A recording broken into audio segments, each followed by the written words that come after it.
My channel study point. आज हम पढ़ेंगे वाक्य। वाक्य क्या होता है? दो या दो से अधिक पदों के सार्थक समूह को जिसका पूरा पूरा अर्थ निकलता है उसे वाक्य कहते हैं।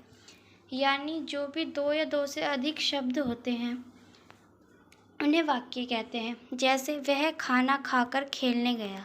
वाक्य के भेद। वाक्य के भेद दो प्रकार के होते हैं। एक अर्थ के आधार पर वाक्य के भेद और दूसरा रचना के आधार पर वाक्य।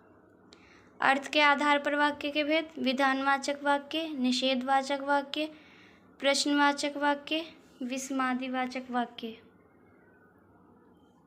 आज्ञावाचक वाक्य, इच्छावाचक वाक्य, संकेतवाचक वाक्य, संदेहवाचक वाक्य, विधानवाचक वाक्य। अब आप ये देख लो विधानवाचक वाक्य क्या होता है। वह वाक्य जिससे किसी प्रकार की जानकारी प्राप्त होती है विधानवाचक वाक्य कहलाता है। यानी जो भी कोई वाक्य है और उससे हमें किसी भी प्रकार की जानकारी प्राप्त होती है उसे विधानवाचक वाक्य कहते हैं।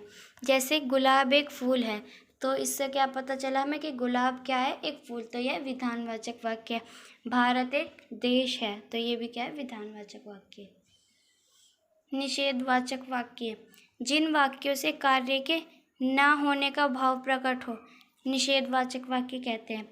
यानी जिन भी वाक्यों से ना शब्द की, नहीं शब्द की, ना, नहीं, ना, नो, इन सब शब्द की हम पता चले तो वह निषेधवाचक वाक्य होते हैं। जैसे मैं स्कूल नहीं जा रहा, तो इसमें नहीं शब्द आ गया, तो ये निषेधवाचक वाक्य है। ऐसे ही मैं खाना नहीं खा रहा, तो इसमें भी यह भी निषेधवाचक वाक्य, इसमें भी नहीं शब्द का प्रयोग हुआ है। प्रश्नवाचक वाक्य: वह वाक्य जिसके द्वारा किसी प्रकार का प्रश्न किया जाता है वह प्रश्नवाचक वाक्य कहलाता है। यानी कोई भी वाक्य जिसके द्वारा किसी भी प्रकार का प्रश्न पूछा जाए, किसी भी वाक्य से हमें ये पता चले कि हमसे किसी ने वो प्रश्न पूछा है, तो वह प्रश्नवाचक वाक्य होता है। जैसे राहुल कौन है या उसका नाम क्या है। विस्मयादिवाचक वाक्य: वह वाक्य जिससे किसी प्रकार की गहरी अनुभूति का प्रदर्शन किया जाता है विस्मयादिवाचक वाक्य कहलाते हैं। यानी जिस भी किसी वाक्य से गहरी अनुभूति, यानी एक चौंकान, जैसे हम चौंक जाते हैं तो हम एकदम से बोलते हैं, या फिर कोई हैरानी वाली बात हो तो गहरी अनुभूति का प्रदर्शन हो, यानी दिखाई दे हमें कि हाँ ये ऐसे बोल रहा है, हैरानी से बोल रहा है या कहीं कैसे बोल रहा है, तो उससे हमें पता चलता है कि ये विस्मयादिवाचक वाक्य। जैसे वाह आज कितना अच्छा दिन है, ओह यह कुत्ता है। आज्ञावाचक वाक्य: वह वाक्य जिसके द्वारा किसी प्रकार की आज्ञा दी जाती है उसे आज्ञावाचक वाक्य कहते हैं। यानी वो वाक्य जिससे किसी भी प्रकार की आज्ञा दी जाए, कोई आदेश दिया जाए, उसे आज्ञावाचक वाक्य कहते हैं। जैसे खाना मत खाओ, यहाँ बैठ जाओ, या और भी हो सकते हैं, पढ़ाई करो, सो जाओ। इच्छावाचक वाक्य: जिन वाक्यों में किसी प्रकार की इच्छा या आकांक्षाओं का बोध होता है इच्छावाचक वाक्य कहलाते हैं।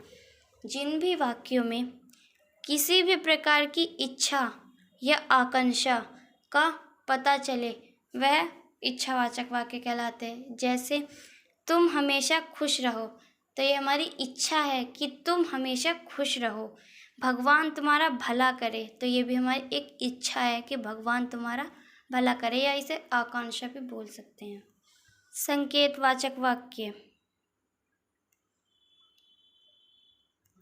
जिन वाक्यों में किसी संकेत का बोध होता है संकेतवाचक वाक्य कहलाते हैं। क्लू का पता चले या फिर कोई हमें संकेत मिले तो उसे संकेतवाचक वाक्य कहते हैं। जैसे राम दिल्ली जा रहा है, तो हमें संकेत मिल गया कि राम कहाँ जा रहा है? राम दिल्ली जा रहा है। सीता वहाँ रहती है, तो हमें क्या पता चला कि सीता वहाँ रहती है, तो हमें भी एक क्लू मिल गया है कि सीता वहाँ रहती है। संदेहवाचक वाक्य: जिन वाक्यों में संदेह का बोध होता है संदेहवाचक वाक्य कहलाते हैं।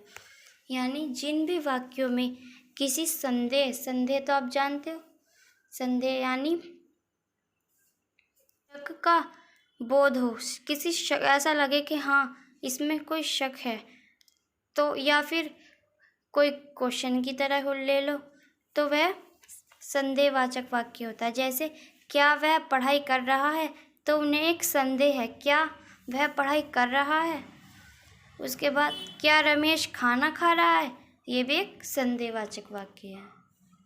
हमारे रचना के आधार पर वाक्य, रचना के आधार पर हमारे 3 वाक्य होते हैं, सरल वाक्य, संयुक्त वाक्य, मिश्रित वाक्य।